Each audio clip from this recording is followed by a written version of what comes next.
ब्रह्ममुरारिसुरार्चितलिङ्गं निर्मलवासितशोभितलिङ्गम्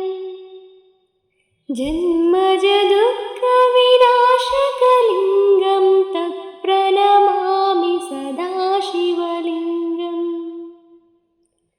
देवमुनिप्रवरार्चितलिङ्गं कामदहनकरुणाकरलिङ्गम्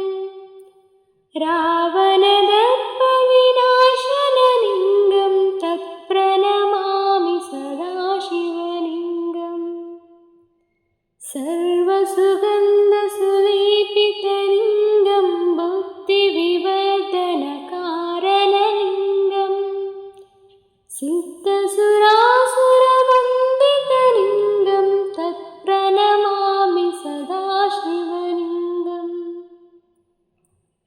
कनकमहामणिभूषितलिङ्गं फणिपतिवेष्टितशोभितलिङ्गं